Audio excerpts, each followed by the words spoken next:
is tribute, but the worthy are mine to reap!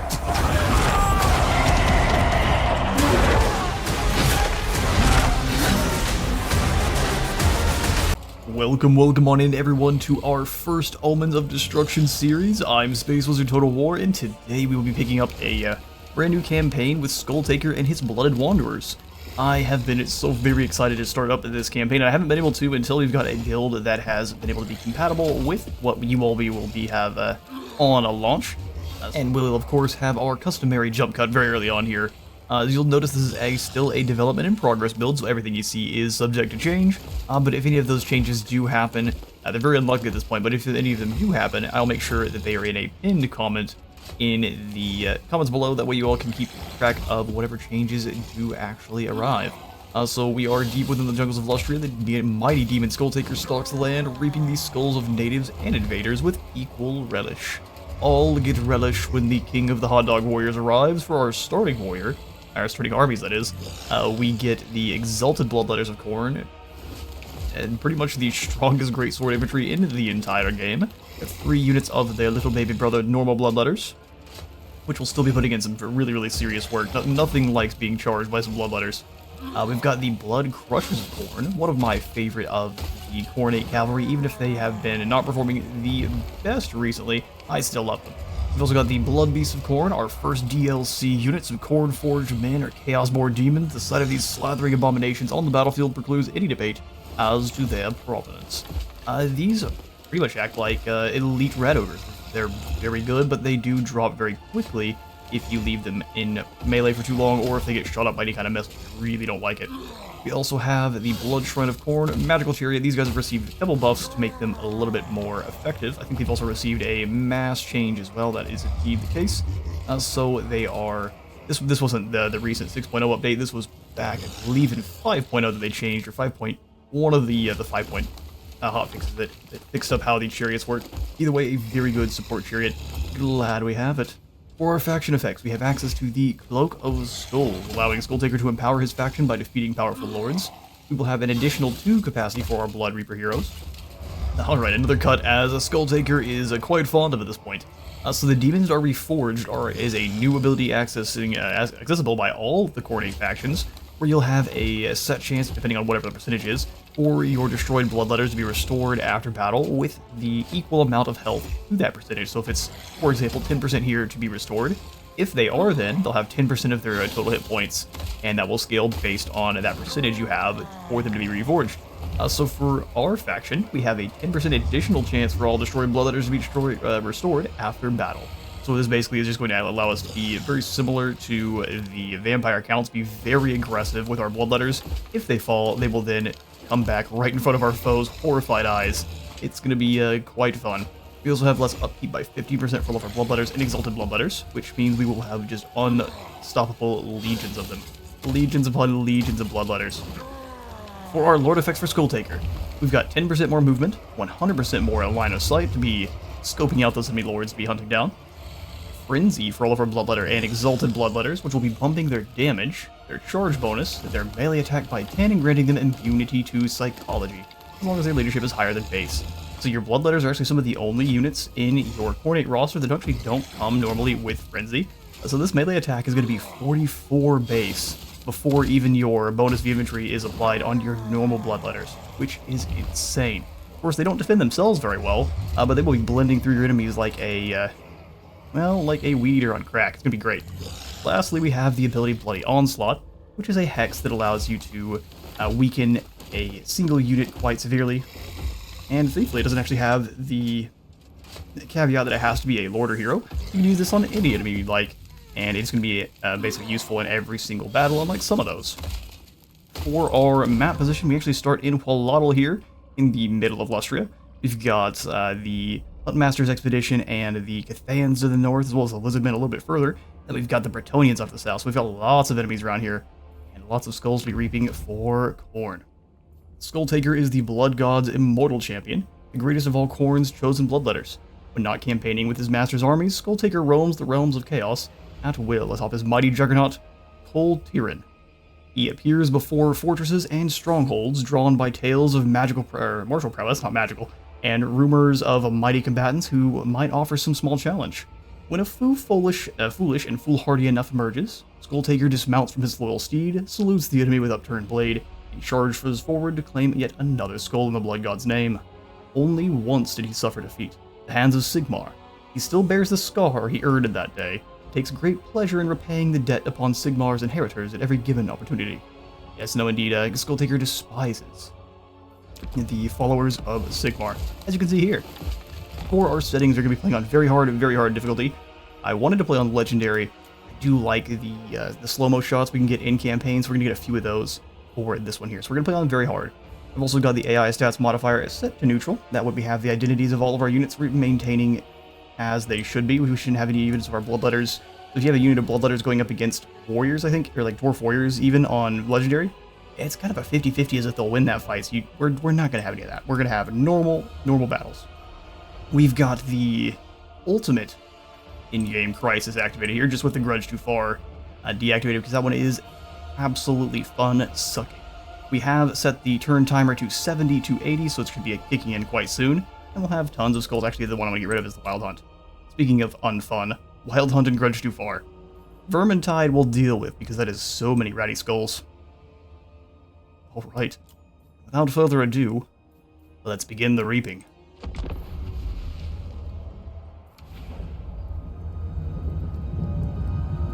This world has many champions. But to be the greatest of all, one must forge their legacy in the fires of chaos. Many worthy heroes have fallen before him, their skulls, trophies, woven into the fabric of his cape, each bestowing him with the power of a champion's essence. For he is Skulltaker, champion of champions, collector of souls. His destiny beckons. Blood for the Blood God.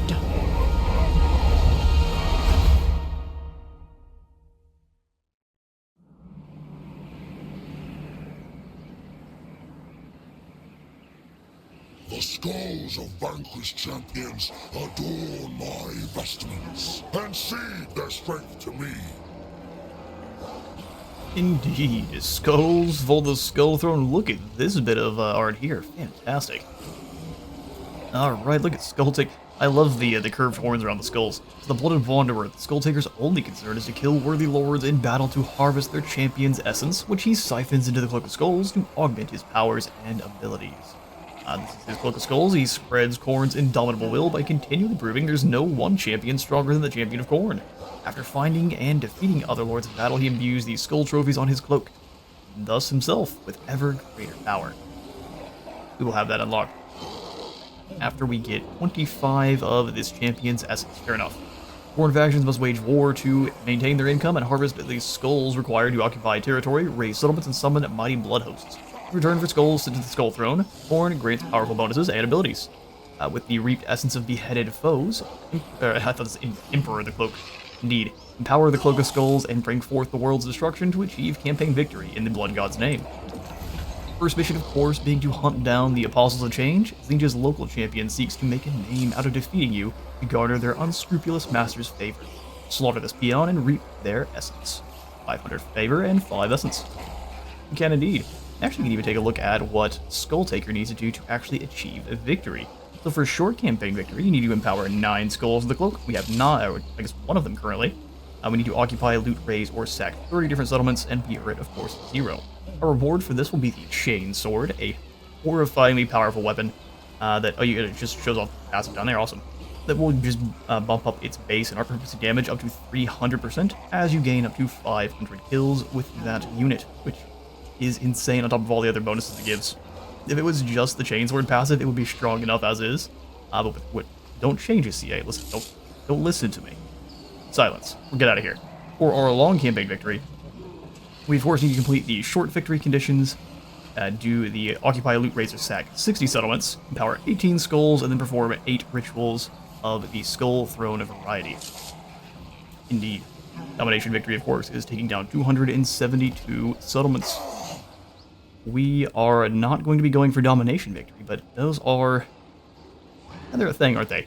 We have a little bit of a rework to how skulls work, too. I don't know if we'll be able to show off all of it just yet, but now when you summon in Bloodhost armies, they're completely free upkeep-wise. They cost skulls to summon in, which is awesome. Also, there used to be just a button here to just ship 1,000 skulls off of the Skull Throne, or 2,000 or whatever it was. Just pack them up in an Amazon box and ship them off, and you gain summons. And instead now, you get summons, I think a couple other things. And now how it works is you've got this lovely panel, the Skull Throne. And you'll have different tiers, depending on how many skulls you've sent back to the throne. We'll only have access to the first tier of Skull Throne abilities for now. I'll just kind of mouse over them so you can see what they all do. We've got the Dissipation's Domain. Each of these is going to cost 1,000 skulls. There'll be a 10-turn cooldown before you can use it again. And it'll have a 3-turn global cooldown. That way you can't use any of the other effects. So once you use it, all the others will be locked for that 3-turn global cooldown. Dissipation's Domain lasts for 5 turns. It'll grant us 5 additional Khorne corruption, and 5% more chance to automatically colonize ruins in your provinces at turn start, which is great, and probably the one we're going to start with. Next, we have Devotion's Tithe, which has the same cooldowns, and for 5 turns will give us 25% more post-battle loot. Third one is going to be the Wound in the World, and for 5 turns we will have the Summon from Beyond. 2 uses of Bloodletter summons, always useful. And lastly, we've got Blood Ex Nihilo, which will grant us the next Blood Host we summon will have 2 additional units. So I'm going to go for this one second, but we'll go for the Dissipation's Domain first, to ship these right on back to the Skull Throne. You be careful, there's no confirm, you click it and they send them on back, so you get what you get. And as you do send those on back, you'll unlock the next tier. So at 5,000 skulls sent to the throne, we'll unlock the second tier, which will have Bread and Bloodshed. For 5 turns, we'll get more recruit rank and global recruitment duration reduction. The second one is Gift of Glory, granting Hungering Blades to all armies, which I'd say is probably one of the strongest of this tree here. Where all of your units will grant the Hungering Blades, which is a stronger version of the Hellblade passive. So as long as you get 40 kills, you will then get 20% more damage and 5 more melee attack. You get rewarded for slaying in the Blood God's name. The third one here is the Endless Fuel, which will grant us growth and control. Not a bad one just to kind of keep on cooldown. Once you've sent 15,000 skulls back to the throne, you'll have access to the third tier, which we have Fury's Flight. We will be instantly replenishing our faction leader's army movement range, which is so strong, especially on like Scarbrand. It's going to be good for any of the Khorne Lords, to be honest. Over here, the secondary one, we've got the Wordless Edict, which will be instantly replenishing the faction leader's army up to a full health. Another insanely powerful skill. Both of those are for 4,000 skulls. And it looks like they have... well, it isn't letting us see the cooldown on those. I would assume it's going to be longer than the ones we have down here at the bottom, where these are 10. It's probably 15 and 20, although it could be 10 across the board.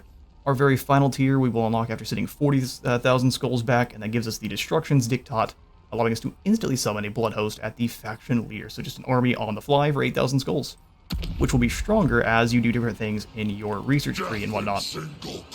We've got Brass Tide to start. I'm going to go ahead and keep him named Brass Tide, actually. Not give you any insults already. Sorry, good sir. You haven't done anything to offend me yet. Looks like you stay up quite late, though. Blood Reaper. They have received a very small change, where they are going to have access to this dedication tree here, where before they just had the Locust, the 3 Locust options. Now they have access to Champion's End, available at rank 9, of course, which will give us a better chance to assassinate enemies, just better chance to do all of our actions, and then less vigor loss while in battle.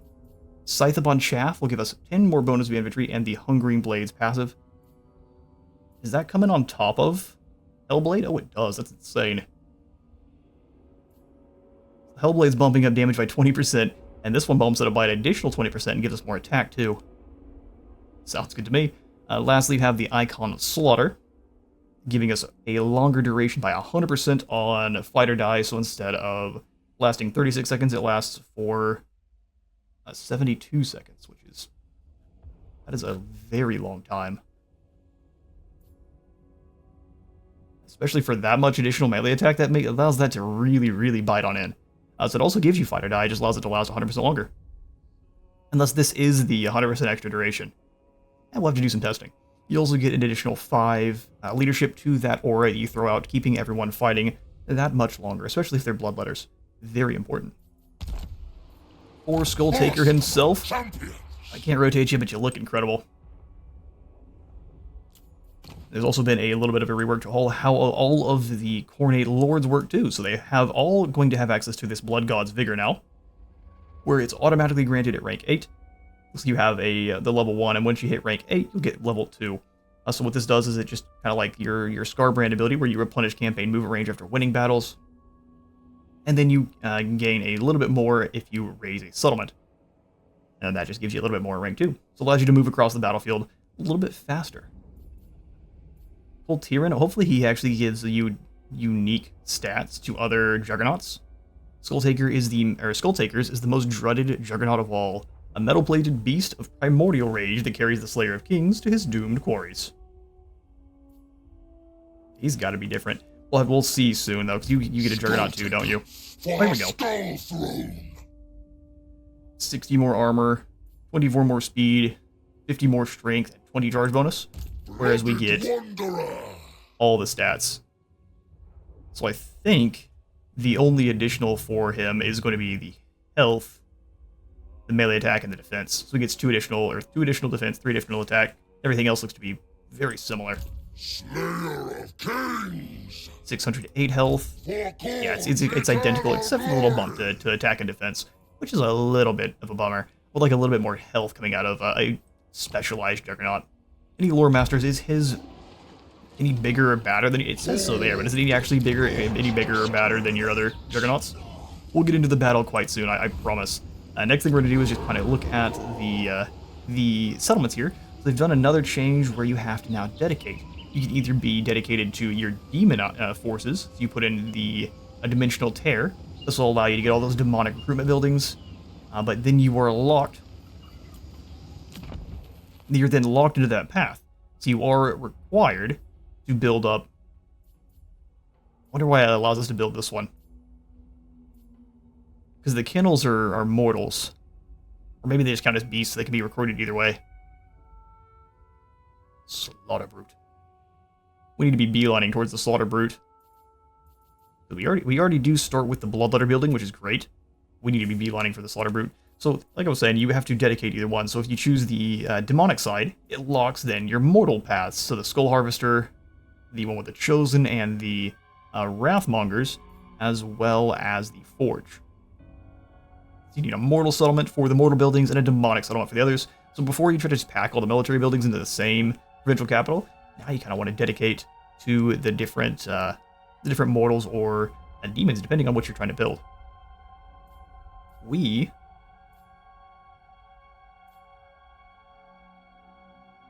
are going to start by grabbing a Kruger Geyser over here in Huatlatl, which will give us 10 skulls per turn, 2 additional Khorne corruption, and a Blood Reaper in our garrison.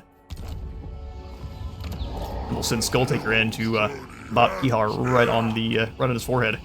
Before we do, we'll pull up our technology tree because there is a little bit of a change to ancillaries where if you do battle, Khorne may not have the same ancillaries, but other factions have one where if you do battle with technology selected, you have a chance of gaining more research points per turn. So our technology tree has been reworked here. We have the pillars section, which would be technologies focused around improving our economy, construction, recruitment, and our blood hosts. There's going to be a pillar for each, 6 pillars with 6 tabs in each, and certain tabs will be locked by skulls. You have to spend skulls to unlock the Pride to Commune and Glorious Deaths, and so on and so forth across this board here. Your other tab is going to be the armaments, which will be buffing up our warriors, of course.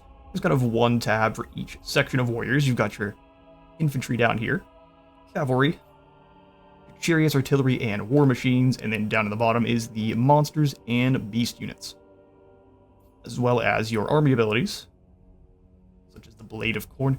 You just have to pay 800 for that one. No, you require all of them. Bone and Brass is one, Red and Hoof and Blade, Ward of Monstrosities, and Warborn, and you get access to the Wrathful Slaughter. we'll probably start beelining for that after we come through here, grab a couple of these pillar technologies. You'll also notice that they have challenges to actually progress up the pillars too. Or as you win 5, 10, 15, 20, and 25 battles, you'll actually unlock those different tiers of research, where they will stay grayed out until you do. We are going to start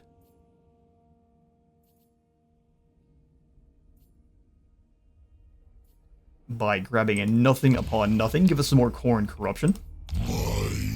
Khorne corruption has also so many different changes. Slightly reworked, where now you have access to the Demons Reforged. So at current, with 10 corruption, we have 2% chance for destroyed Demons of Khorne units to be restored after battle. And then Reforged, we have 2% hit points for those units too. We'll have 1 control, 1 melee attack, and then 1% chance for us to automatically colonize ruins at the start of turns, which is cool as this actually starts going up over time based on your Khorne corruption. So, we've put it off long enough. Time for our first battle against the forces of Tzeentch. Let's get to it. We'll be giving us 16 essence. This is an army led by Kihar. Thankfully, he is not a mage himself, just a glass-jawed warrior of Tzeentch. Got a couple of marauders, some chaos warriors, some blue horrors, 2 pink horrors, and some chaos furies. So actually, pretty scary army, all things considered. Blue horrors with their magical fire attacks, or just at least their magical missiles, are going to rip right through all the resistances that our bloodletters have. Let's see if Skulltaker can handle this horrifying-looking bug fellow. To the field.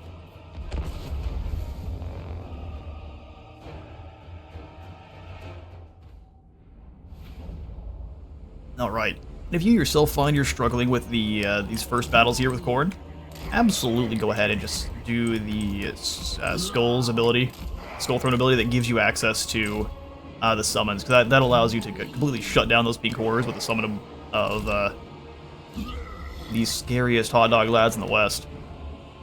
So we are going to leave them out of the woods for now so I can show you what all they look like, but first I like getting everyone set up in their formation.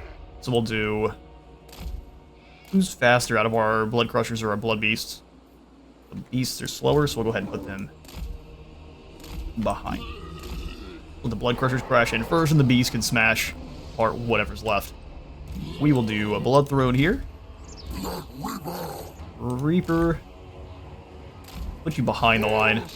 Skulltaker can be in with them too. I don't want them to get focus fired by the pink horrors, and they absolutely will decide to be rude and shoot our boys. Here's our normal bloodletters, our bread and butter here for this campaign for sure. They've got their gnarly great swords, and they are ready to rip and tear.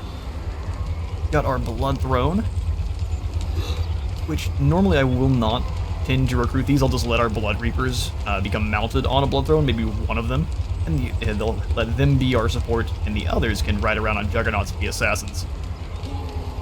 Whoa. The normal bloodletters again, and then we've got our Skull. These are Blood Crushers. Yeah, these are the Blood Crushers. Mortals are Skull Crushers. Incredible. I actually wouldn't mind a unit of just feral Juggernauts, or just Juggernauts that just like, I don't know what you would call it, a Juggernaut Stampede, or a unit.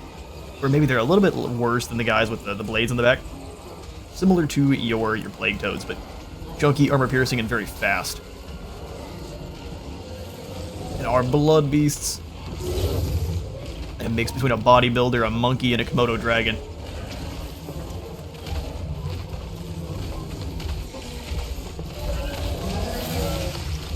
Yeah, they're here to turn people into red mist and laugh the entire time.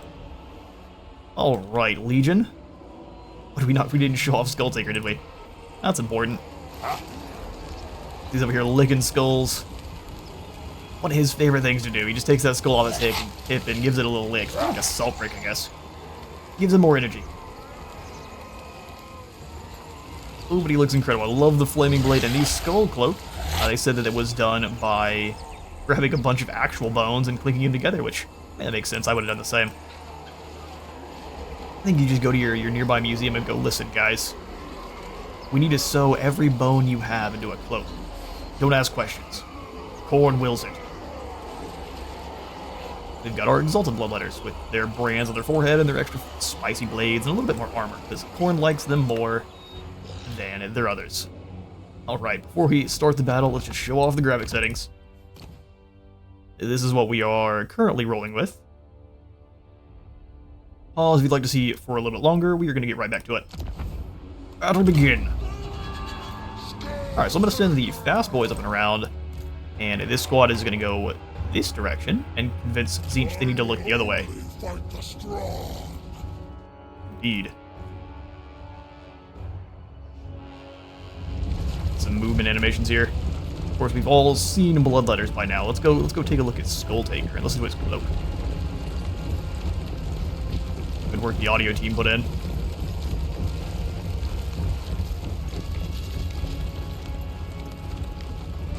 Not quite the loudest, is it? But you can still hear it. How about our blood? Make sure you don't get too close to get shot up. How about our beasties up here? You look at some of their movements.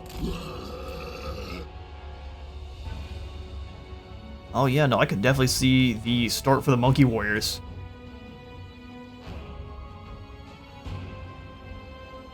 Cathay's getting their Monkey Warriors sooner rather than later, I can guarantee it. Well, I guess I can guarantee it, in my opinion, allegedly. Sacred executioner. Alright, lads. Looks like they're more scared of our beasts than the main line, which does make sense. We also now have access to the Blood God's Shackles army ability, and this is pretty positive for every single Khorne faction, where you can use it once per battle, drop a locked lord in place, and drop their melee defense by 24. Which is pretty effective at keeping mages or other squirrely lords that don't want to duel you in place. Good for making sure you win those battles against the lords that are willing to fight you.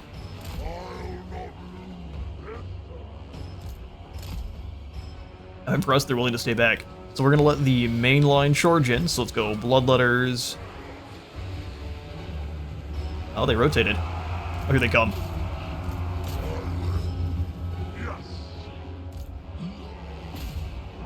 We'll go ahead and smash in here. We just have to shut down those horrors quickly. So you go through the line, you start chopping through those big warriors. We'll have all of our heroes work together to start. You can see the damage they got right off the bat there. Luckily, now that they are in melee, Bloodletters should have a good time. Just doing donuts through the enemy line in the background there. Oh, there goes Jethro. I don't know how you got thrown that far by a blue horror. We're all disappointed in you. Every single one of us. Alright, try to push through the line here now. You gotta keep the lads moving, otherwise our things are in trouble. And Blood Crushers and Blood Beasts are strong, but we want to keep them moving. Use that mass to keep powering through the Yogo Balls. Try to keep everyone moving. Because they're taking some pretty serious damage here. We defeated that group in no time. Daltons get moving in there. You go hunt down this Lord. Starting to lose Blood Beasts. Look at some slow-mo shots of their fight here. Try to get them pulling through. You could use charge animations to try to drag your units out of the fights that they might not be winning, but only if they have enough mass. There we go, that actually worked. Beautiful. We're taking more damage to our elites than I would have liked there. Now let's go the Dude of Death here with the Horn of Khorne. I'm gonna lock Ihar in place. Realized it was probably a little bit too soon. Now they obliterated that group, so if I turn back around, in fact, we'll get everyone in here moving as a big blob. Skulltaker and the hero can combo up on Ihar if we can even make it through to him. Small boys are in the way. Chaos Lord of Tzeentch, meet your maker.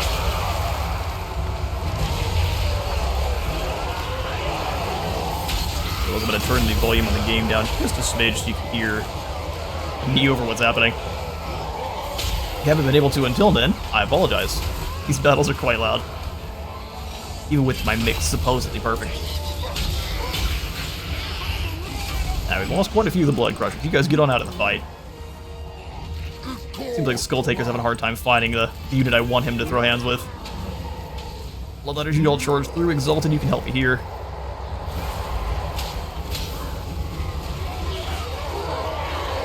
One guy got clotheslined, and he ran into this spike here on the guy's shoulder. Now, Bloodletters with Frenzy are a nightmare. So how many kills do we get here? Grasstide, I don't like to see you lose fights, brother. So we're up to 51, 99, and 94. Just seeing those attack stats at just insane numbers already this early in the game is pretty glorious. And that's a first army defeated. I'm very happy that that battle was a little bit more difficult, too. I'm going to round out the rest of these foolish warriors of each, and I'll catch you in a moment.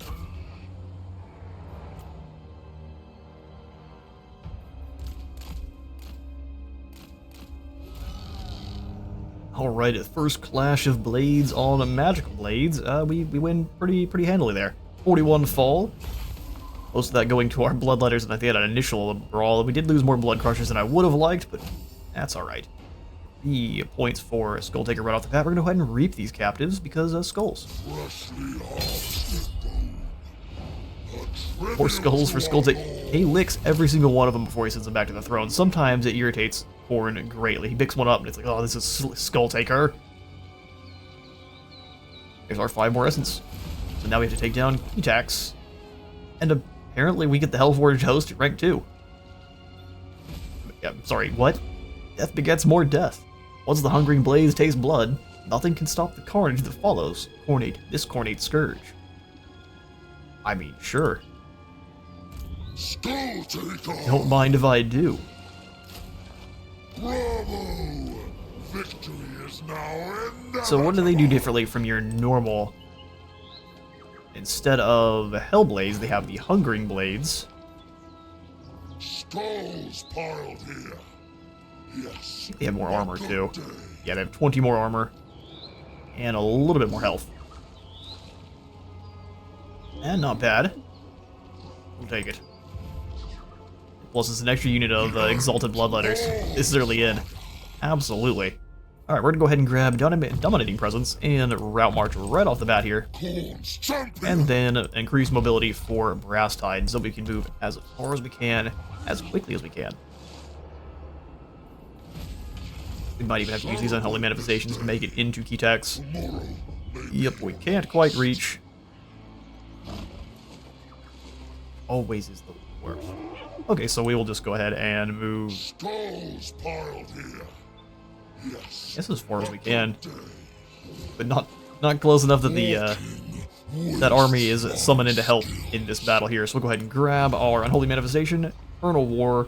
There is no war. There is only war. No peace. Never peace. Summons a small hostile army. Hello, small hostile army. Would you like to get clapped right out of existence? I'm gonna go ahead and auto-resolve these guys. Because I'm curious how... Yeah, that was just as brutal as I kind of expected there. Now we know. Don't auto-resolve against other Khorne armies. That'd be fine. So then we come on in here and we grab a Blood Feast. That way we replenish a little bit faster.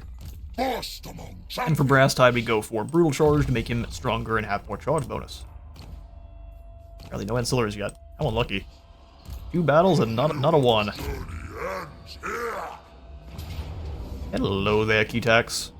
I'm going to go ahead and charge into this fight because they did a good job of obliterating half of my Bloodletter front line. Let's go smush some more Yoga Balls.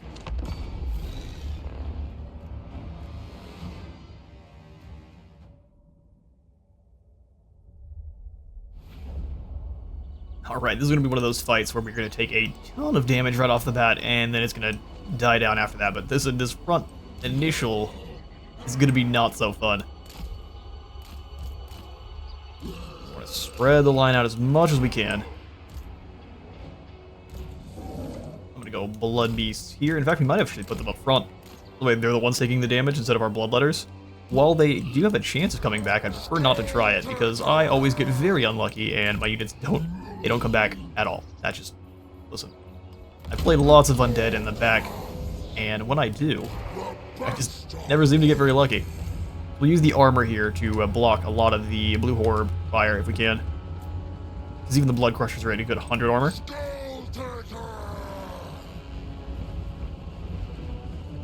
They're just gonna let us come to them, huh?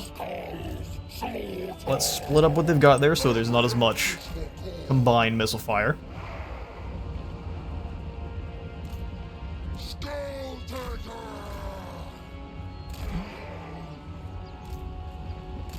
Alright, not quite in range, but almost. Good news is we've got no real choice. We're going to have to take the initial first volley.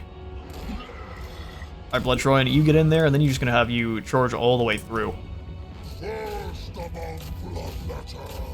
We'll queue up a few attacks there. Alright, thankfully that wasn't nearly as bad as it could have been. Get in there. Alright, Skulltaker, we're going to use you to weaken the Furies. You go get those Furies. There we go. That worked out gloriously. I'll give it a charge, and we'll watch the carnage as the big monkeys punch down some Furies.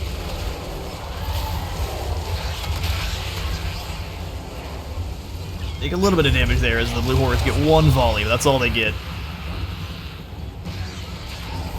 One volley and then doom. This unit charging through. Same thing with you. Let's have you keep moving through these lines. Blood Beasts are annihilating the Furies.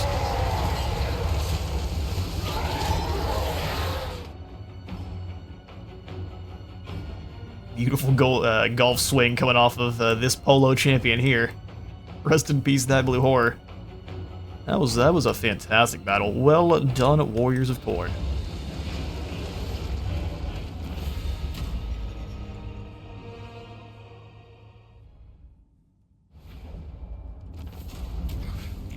Alright, we'll try not to praise our victory over a very small settlement garrison too much. 154 skills gained from that fight.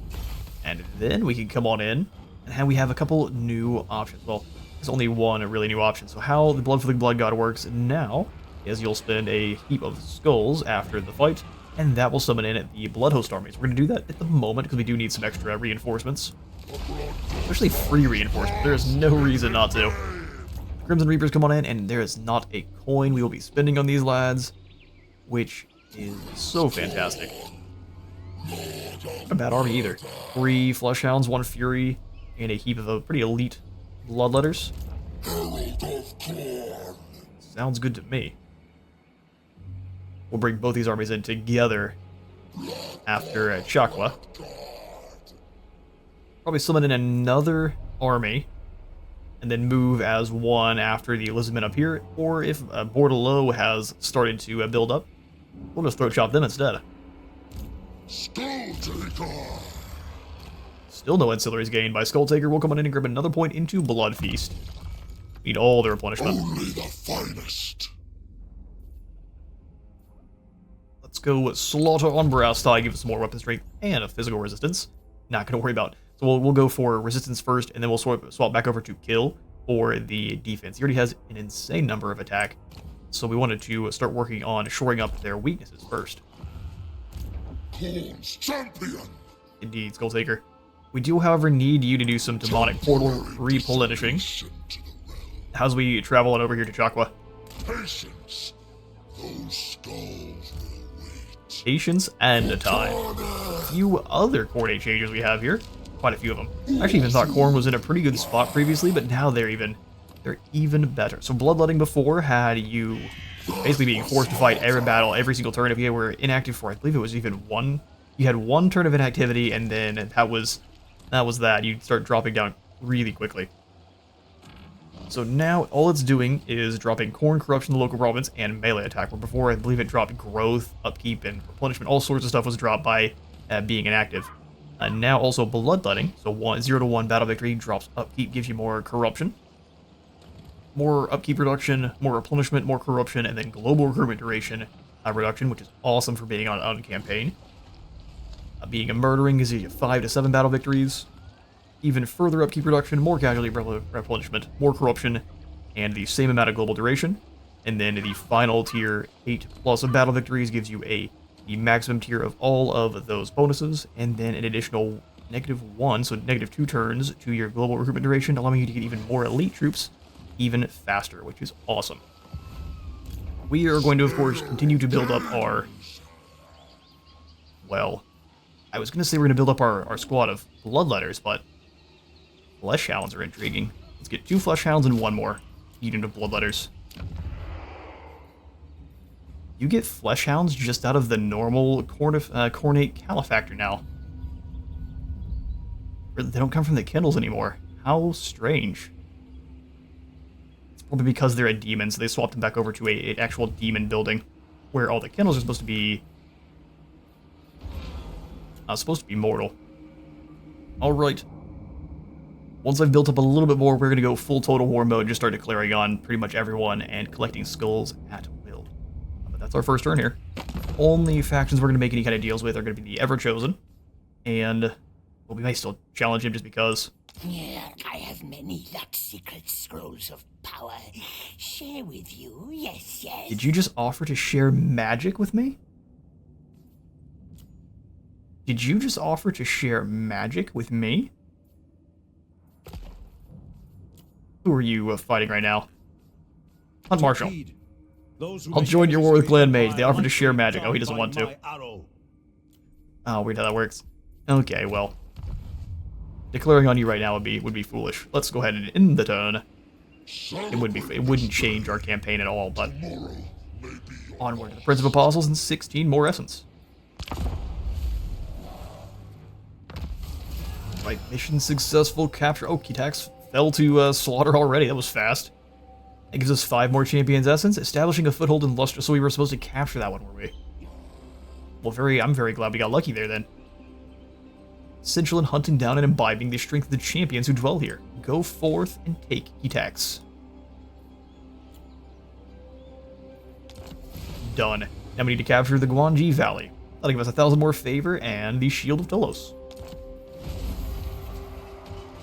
Indeed it has been.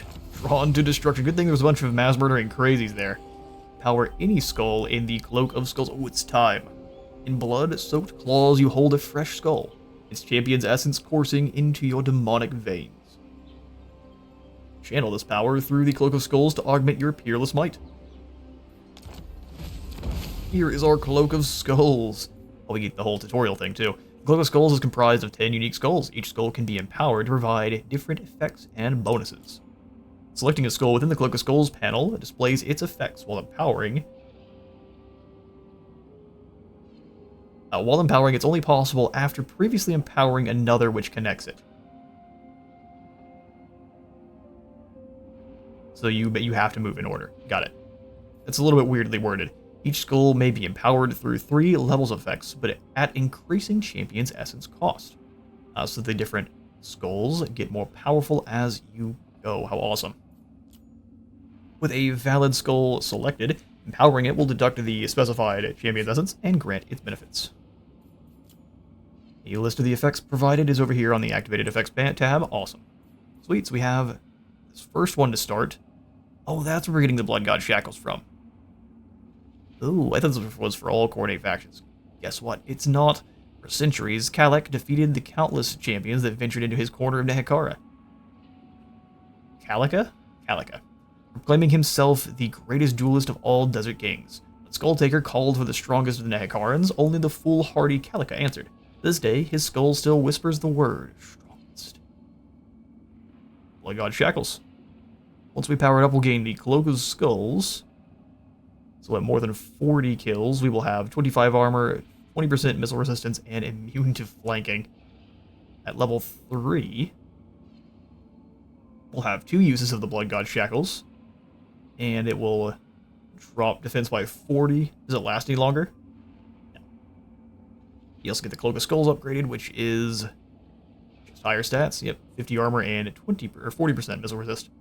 Very nice. We could empower that to give us the Cloak of Skulls, or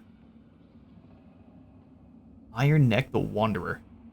After his wayward wad dissipated in the far north, Iron Neck trudged alone through the wastes, non-stop for 2 whole years. His uncanny knack for survival and killing Marauder chieftains becoming legend. Skulltaker needed 2 neck blows to take his skull. The Orc war boss living up to his name. Iron Neck. That gives us more mover range after defeating a lord. Whereas Dubois the Prescient gives more experience of the defeated lord. What is... Surely that doesn't mean you just take half of the experience they have, period.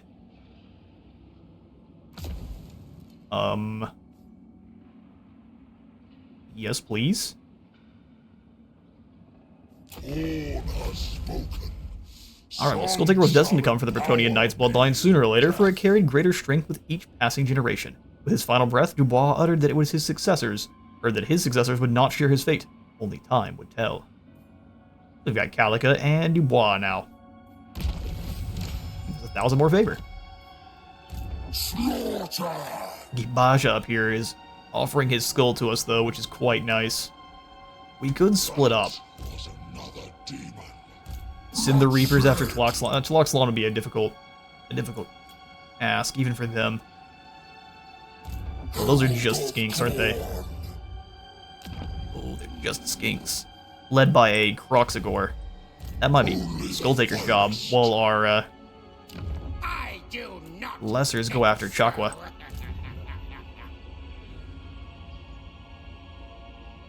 You know what, let's let the Prince of Apostles charge up. We will send both armies after Tloxlon, because there's no reason to weaken Skulltaker this early. Travel together. Eternal glory! We declare war. Before we do, though, who are you at war with? Bretonia? I am here to be a mercenary, who will allow it. Could hope to best me, yet you would try with words. We can try with other things. The lady agrees. I don't think she would agree to what we're offering here. Yes, Khorne will help you in your battle. Blooded wanderer! There's definitely no strings attached here. Hello there, Gibaja. How do you feel about meeting Skulltaker in battle?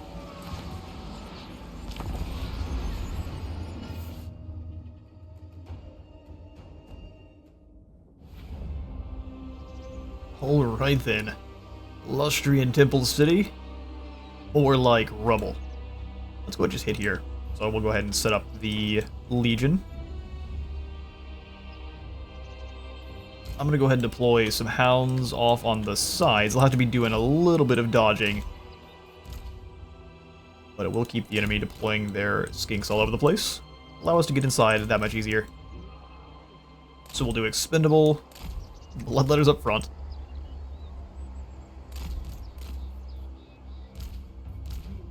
And we'll just kind of make a column of them. With the Exalteds at the back. Blood Crushers. You don't have Strider, which is a little bit obnoxious, but keeping you in the woods will mean you're not getting hit as much. I'm going to probably keep the Crushers back. And let the Blood Beasts go help out knocking through the gates, because I think they should be siege attackers. Yeah. So is Skulltaker. Never have its melee attack reduced during battle. Such a good ability for Khorne. In fact, almost required for Khorne. We've got groups finally. Let's get to it. If you have any kind of name, or unit name suggestions, hero, lord, anything like that, go ahead and take to the comments. And once we have a full stack army, I'll go ahead and start adding those on in. Alright, so Pounds, you go hit these gates. Do the same here. Skulltaker, that needs to fall. We'll just have the motorcycles start driving around in circles. Do donuts on them.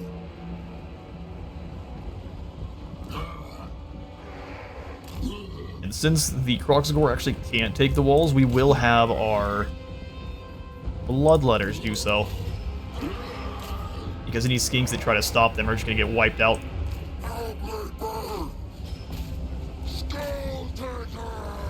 I don't think he can get up on the walls. We'll find out very soon. Pretty sure he's a big boy.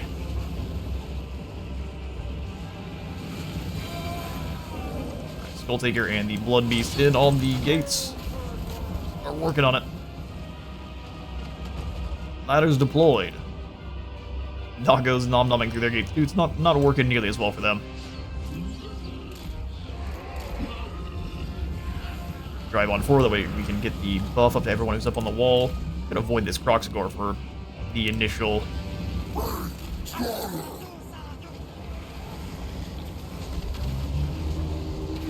Slowly and surely.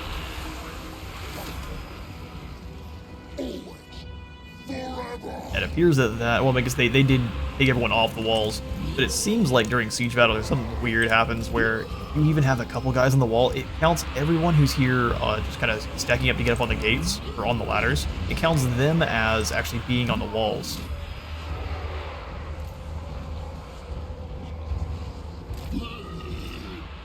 I'll let them occupy for now.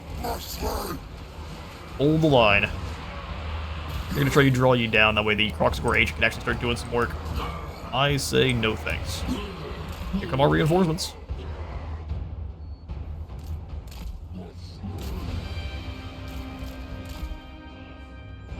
All over here. Just have those Furies go maul some skinks, yes please. Funnily enough, you've taken some damage, Blood Reaper. Imagine losing you. Get a bit closer. You guys can start pushing your way in. Start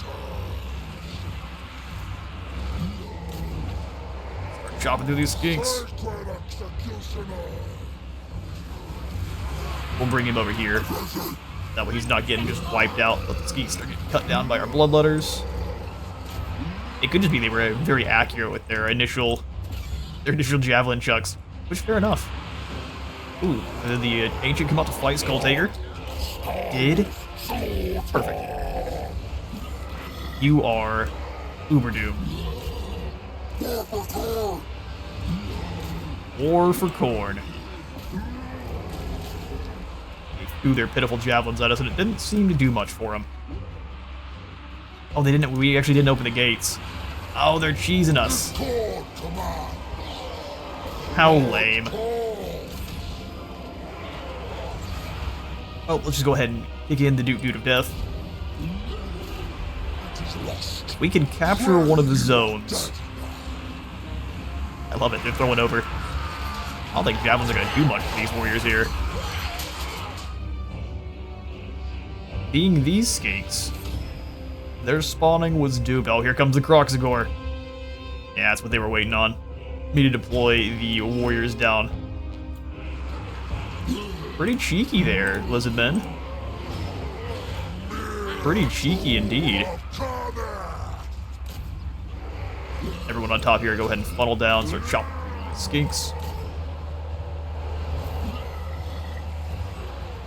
Yeah, I'm not leaving the exalted bloodletters down there to die. That's foolish. Cheeky behavior coming out of the eye. Now, those Furies won that fight aggressively. Are we in this gate? No. Let's go ahead and bring them all down, capture. We'll have you three. Yeah, just go start grabbing zones.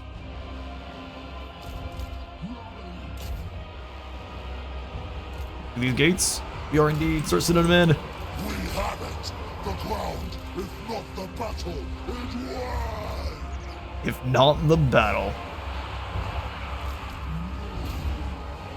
Nice, we can send Skulltaker and the other motorcycle of doom through.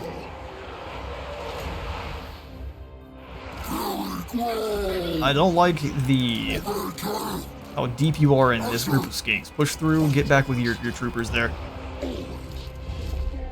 All of these hounds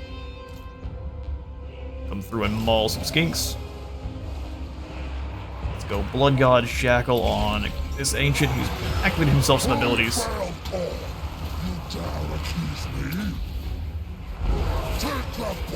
Come on, Skulltaker. Push through.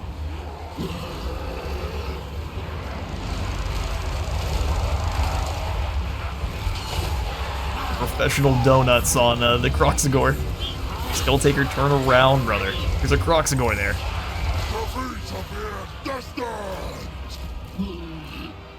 Alright, looks like the normal skinks are... Why'd they go around? We broke the gates. It's like, yeah, it's faster to go around. I mean, fair enough, I guess. Hound dogs go maul these cohort. Your gates too, perfect.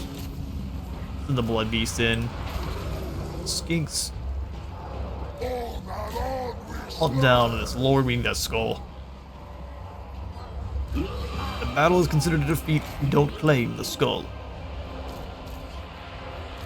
All hound dogs go maul these skink cohort. Nice blood beast charge.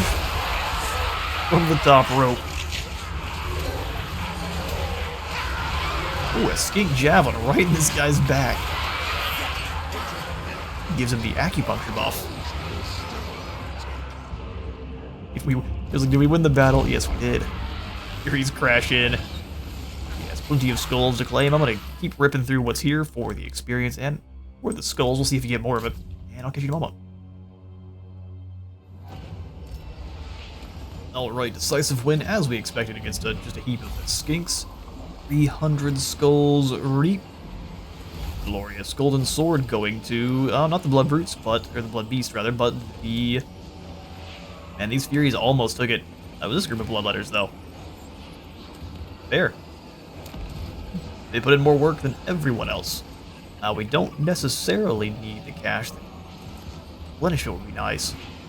Let's go ahead and use this for another blood host. Carmine Crushes. Oh, there's Albric. 44 essence. How nice. Skulltaker's up on a blood throne? Really? Skulltaker! We may not want that. We'll try one or two battles with it, because you do start with Gore Feast on it, so you'll be healing as long as you're in battle, which is quite nice. First among champions! First among champions. We'll go for that final point into Blood Feast here for maximum replenishment. And then more mobility for Brass Tide. Skulltaker. We are thankfully able to replenish up a little bit of our magics, even in the portal mode. We'll bring 2 of our armies down after the Prince of Apostles. And I'll probably send the Carmine Crushers after Talangsla. Alright, we'll leave the Crimson Reapers in Skull Reaping mode. They're only gaining 10 skulls each, but they are giving themselves Winds of Magic, where at maximum, they'll have more movement range, more spell resist, and then more chance for Destroy Demons of Khorne to come back after the battle, which is quite nice. So it is time to go ahead and build up Keep. We already have the Demonic building, so let's go ahead and put in a Soul Keep here.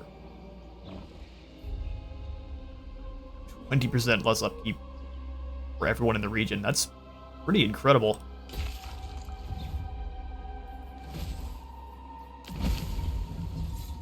So Mir the Indomitable allows the Lord to travel directly to enemy lords.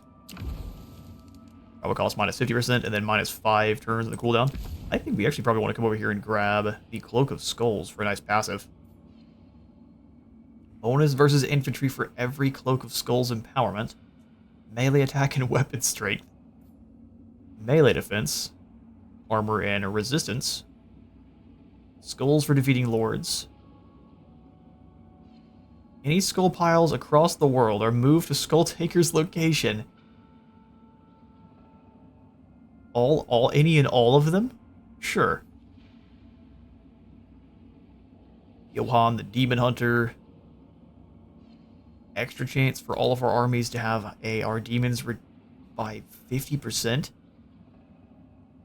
After defeating a lord, Skulltaker's army is completely healed.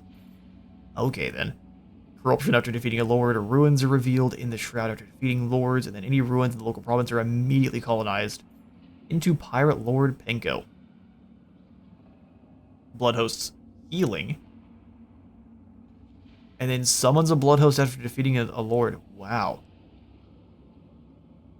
Yeah, that's incredible. Especially once you're able to start teleporting around. Alright, Skulltaker. Well, I'm going to continue to buff up your army first. Eventually we'll grab ourselves another one, but for Khorne here, we're going to go ahead and just keep it all with Skulltaker to start.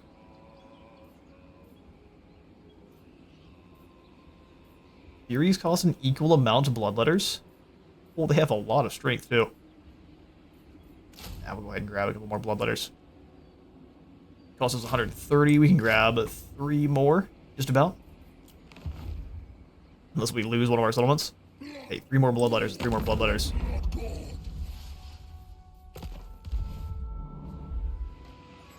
Makes Sloxlon so much easier for you to come up here and grab. Although if he does, I might just May be your last. go after Albrecht too. Or with everyone right off the bat. Alright, nothing upon nothing is complete. A wasteland snow or sand at rest cannot compare to the dust forever ground in a primeval matter by relentless wrath. That is the mark of Khorne's true domain. Extra corruption. Court Herald, Skulltaker. So they will be able to build up. Skull throne. Oh, and it's another... And they at least know that the Crocscore Ancients are the strong ones. I'm going to continue to do some reaping of our own troops, and we'll just charge at best of us, even if we don't have what it takes. It'll be a fun one. Eternal glory. Skulltaker. I'd really like you to do some combat trials too. Taking heads and killing all. There is nothing else. Let's go Portal for one more turn here. Heroes don't die of old age. Exactly. They die of Skulltaker showing up. So for next, serial killing is more movement for these two pillars here are for your blood hosts. It makes them stronger, adds more units, and adds one more bloodthirster unit on creation. And this one is just gives them speed, attack, blood host, lasting a little bit longer before taking attrition. Weapon strength and 30% charge bonus. Armor, melee defense, and glorious deaths. Fantastic. Well, we're going to come over here and grab... We haven't had any of our demons destroyed yet. We're going to go for Spread Rage, because up and through this path, the Pillar of Wrath, we have extra skulls collected from piles, more skulls gained from kills, all sorts of good skull stuff. Our fury shall be unmatched. Exactly. And then we'll probably swap over to our armaments and go for Warborn. Start buffing up all of our infantry, going for wherever it is that our bloodletters can be upgraded. Extra melee attack and charge bonus and armor piercing damage for all of our bloodletters. This will likely be the one. Bloodletters and Khorne cores. Alright, alright. We can't afford a Lord, so let's come on in. We might be able to. Khorne doesn't have any kind of supply lines, so we can grab ourselves a new Blood Speaker. We've got Odin of Opened Eyes and Gerald of the Scaled Skin. Go for Jarrell. Jarrell or Gerald? Blood Speaker. And you shall be our Kevin. The Blood Singer. No, that's not hardcore enough. We will bring him. You'll just be the Bloodbringer. There you go. Blood Speaker. Oh, he's even bringing. He's got the head stuck up here, of course, but he's bringing one with him. To show everyone what they're going to turn into. This almost looks more like a ridge than a blade, but I'm sure it works just fine. So your Blood Speaker is going to be all about leading the Scaramore troops. Upkeep production for Skull Reapers and Wrathmongers, as well as a heap of more weapon strength. More movement range and vigor loss reduction. Bountiful Pilgrimage gives you more post-battle loot, and then a new ability. It allows you to make one of your units, or I guess units in an area, unbreakable and give them more vigor, so it's like Super Gatorade. You got Gruesome Display. Is a passive for everyone around them is going to be a little bit upset just as he shows off this head that he just brings it with him to every battle. It's his favorite head. So what that does is it drops leadership and melee attack by 4 and 5. It allows him to cause fear. Demonic Imprint gives the entire army Strider, the entire army more speed, and more armor piercing damage. Meditation for Carnage is going to be control, Khorne corruption, and more resistance for himself. And then Dark Tutor gives you 100% more duration for the Pilgrimage of Skulls and Wild Abandon, our two other abilities. And then the Gate of Khorne ability, so we can summon 1 unit of Bloodletters. Very good. They also have the Steed and the Shrine for their mount options. And I'm pretty sure that is what makes them unique, indeed. The Blood Speaker. I'm going to have probably one, I think it's like one of these guys running around with every single one of your armies. Or at least every group of armies as a passive supporter. Reveal your Moment, you're not here to do anything other than... We pop you out and have you go into the combat trials? That sounds good. Won a skull from himself somehow.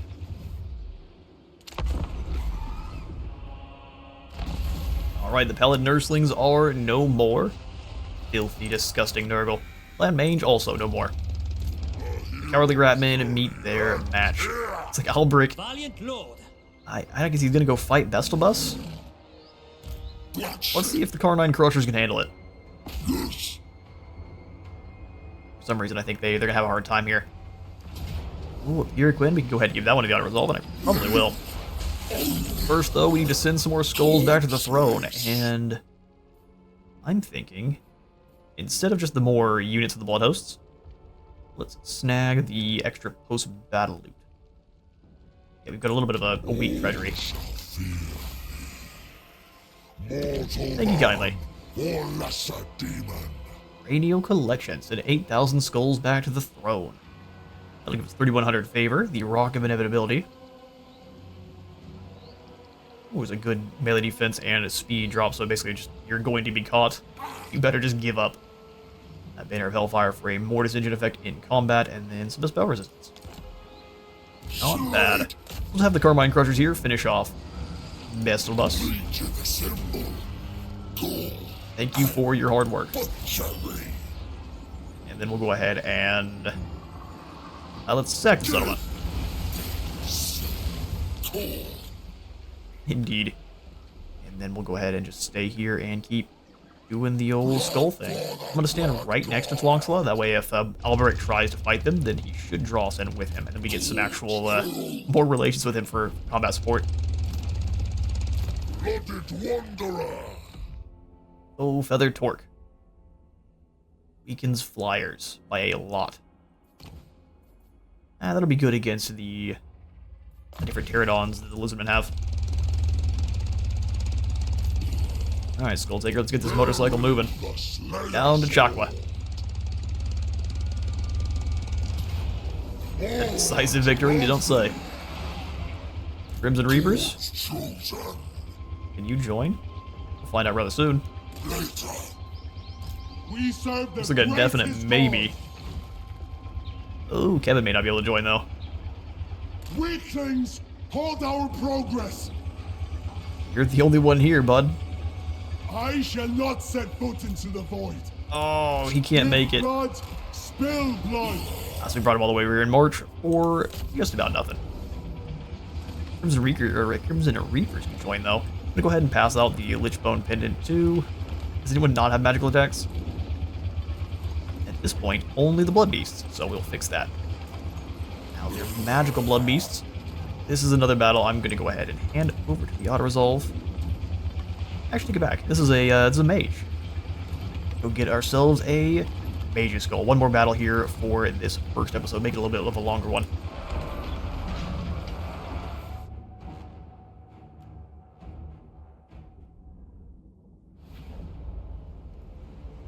Alright, time to show them that we are Legion. So we'll do a line of 4.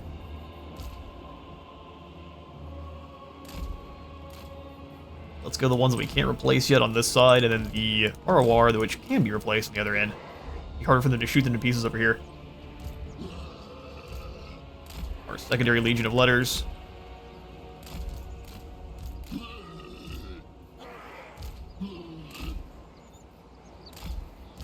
Blood Shrine in the center.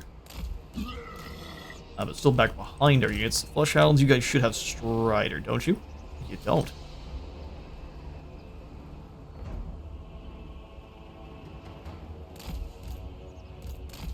Still, their speed makes them very hard to counter coming through the woods, so that's what we'll do. Blood Beast on one side, we'll put the Cav behind them. And let's get this battle going. Wait for reinforcements? Never. That's called weakness.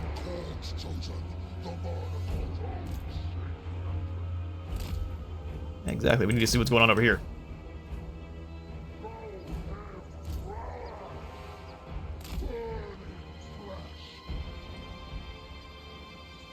There you all are. Blue Fire is by far their most dangerous spell here.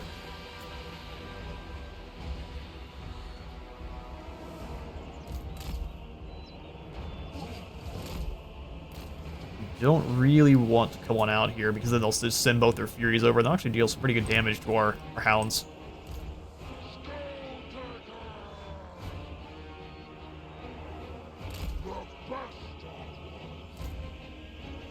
They would be smart to wait till our reinforcements are here, but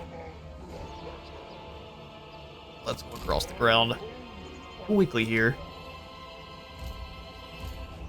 I'm gonna go ahead and charge these blue horrors, see what they've got.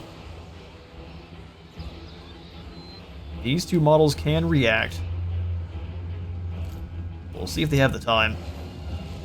Now they're pulling them all back. Get out of there. Get out of there. Before they get any shots off. And they fired a few. That's no big deal.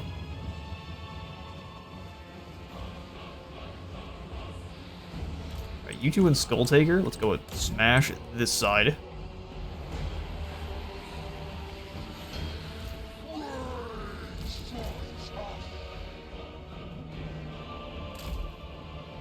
One out to the side. He's in range, but they'll have to rotate their units to do it.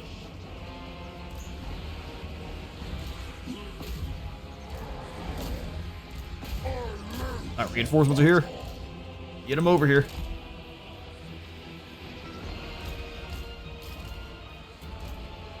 Skulltaker getting some shots thrown at him. Basically, we'll just use that drive through now.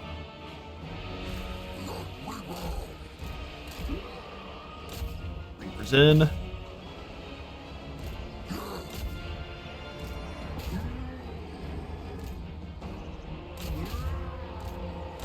Power through. Skulltaker getting shot at by a few of these guys here. Go ahead and weaken these Furies as they advance.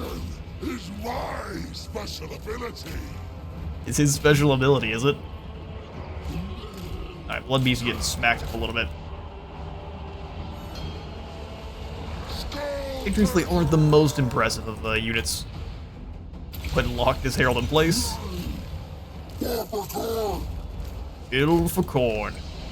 Speaking of kill for Khorne, wow, rest in peace our Hounds. Well, that's not good. I don't want to lose them already. We can replace them fairly quickly, but I prefer not to. Jeez, they're gone. That's... well, no, they're not. Let's get going quickly. The other ones might go. Come on, come on, come on, come on, come on. If not, let's go ahead and just use them real quick as one final charge in here. That's too bad.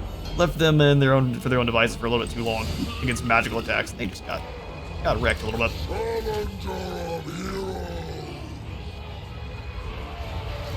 So since these guys aren't disintegrating, only having to replace the one sounds good to me. I turn the Hounds immediately back around.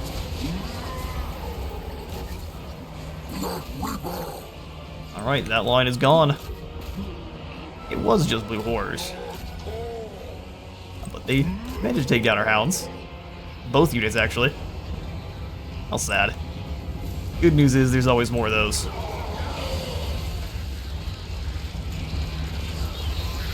Zeech's boys, peace out. Too scared to take a blade through the chest.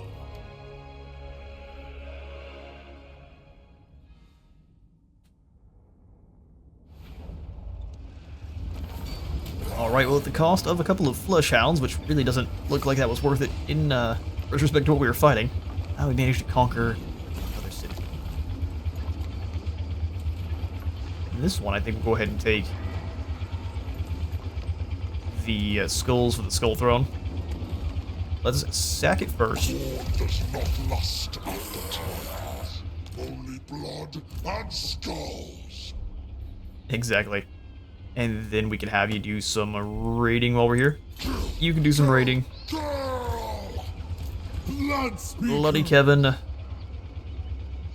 Skulltaker. Still losing magic regardless. Well, in that case, we'll just drop into these stance. You need to quickly switch over. We'll grab 2 more flesh hounds. That puts us at 300. We can afford it. No problem. Herald of Khorne, only the finest. Alright, Skulltaker. I'm thinking now we're gonna go for a call to Khorne's Favor gives us what? 3 additional Khorne Corruption and 10 bonus V infantry. Don't mind if I do. First among champions. We'll do Slaughter over here for total 30% resistance. Sounds good to me. His champion. Whatever skulls we claim are his. Whatever skulls we claim are his. Go War Amphitheater here so we can upgrade Walotl as quickly as possible. Diplomacy is for those who are not of Khorne. Go ahead and give it one more in turn. We'll burn down Chakra here. Then it looks like we'll probably move after Itza. We'll see. Allowing Alberic to build up is a mistake, so we'll... Because as soon as he's up on his Pegasus, he's much harder to pin down.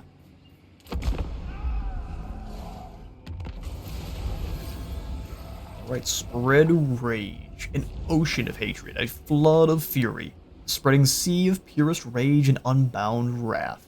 All must hear the call to slaughter. Higher chance to automatically colonize ruins in your provinces. Now we need to unlock a new unholy manifestation. Through spreading Khorne corruption. We'll get 6,000 favor and a lodestone. Alright, Carmine Crushers, go ahead and take out Grendel here. And then... Indeed, a Skull Throne.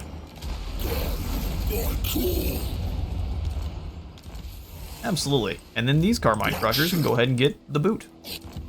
See you guys later. You performed quite admirably. 6 turns there. I'm gonna go for the upgraded key tax, that way we can get walls. By right of conquest. Yeah, I see no reason not to immediately down move to Itza. Do we get access to... Oh yeah, it's the corrupted emerald pools. Get more growth, 5% chance for destroyed demons of Khorne to be restored after battle, and more replenishment rate for all of our armies. Don't mind if I do. Blooded Wanderer. The brazen roar commands. Yes, we'll go ahead and allow His path shall set us free. Kevin to start the fight. Blood for the blood god. 3,000 gold for that win. And I think you are wrong. No blood for the blood god. We're skulls for the skull throating. For his throne's glory. Although yet another one of those blood host armies would be pretty instrumental in wiping out Itza. Snowball's already getting going pretty good here. Slayer of kings. Skulltaker. One stands against We need to do some magic regeneration here, so we'll have Skulltaker go into... live to learn. Khorne's Exactly. chosen. Oh, we could go after Jahutek, but that would get Alberic chasing us. Without a doubt. I think we'll send this army.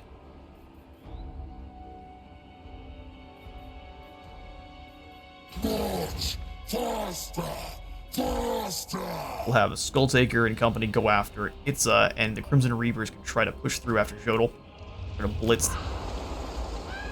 And I think from there, we probably want to try to let our foes either rebuild for a moment or get prepared to build up the essence so we can start teleporting Skulltaker around. Legion of Blood belongs to me. Blood bespeaks his will. Nice skills for Skulltaker. We're up to rank 8, so we've got now the maxed out Blood God's Vigor. Lovely. I kind of want to just save. We'd have 4 points. Yeah, let's not. We'll do Call to Bloodletting gear for more loot and chances to steal magical items, or upkeep production, raiding and sacking, even more chance for things to be reforged, and then up to good old Renowned and Feared. How about instead, we buff up our Bloodletters a little bit. Every bump to their melee attack is insane since they have Frenzy. War is Khorne. Khorne is war. All wars are one. In his name. To the fighting pits! To the fighting pits. Alright, we'll go one more technology here. I'm thinking Harvester's Pride.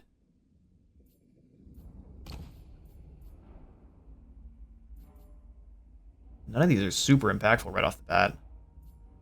We've got to work through a couple of them just to get to the extra melee attack and charge bonus and armor piercing. Whereas in Pillars, more control. I think I do Hateful to Die. It's only going to take 2 turns. We get more recruit rank across the board, less attrition from all attrition, and then a higher chance for all of our demons to come back. We can maybe see the full chance. No, we can't. But it seems like Bloodletters specifically are mentioned. We get more Blood Reapers, too. He costs 130. How much does a Blood Reaper cost in upkeep? 200. Ooh, they're so much better. We'll get in another Lord or another hero when we can. But what am I talking about? We can sit in the negative for a couple turns. Let's get Grolok the Maimer. I lied. Zack the Fleet-Footed. We're changing your name so I can actually say it. You were Zack. Exciting. He even said it. Let's go ahead and give it one more turn because I'm having so much fun here. We'll see how things play out, and then I will go ahead and probably... Oh, Gorok. I'm sorry, he already has the Shield of Aeons and the mace. We're 5 turns in.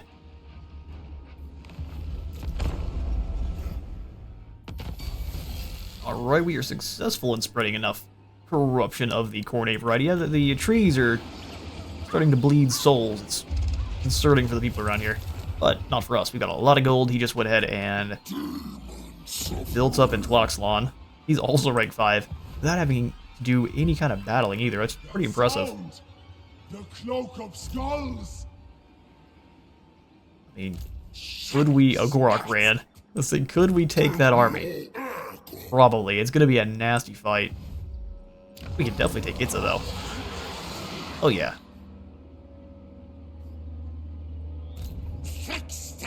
Skinks. Weakness. Go ahead, pull up our Cloak of Skulls. Really like to grab this one. Oh, we already can. Enables the ability to travel to enemy lords.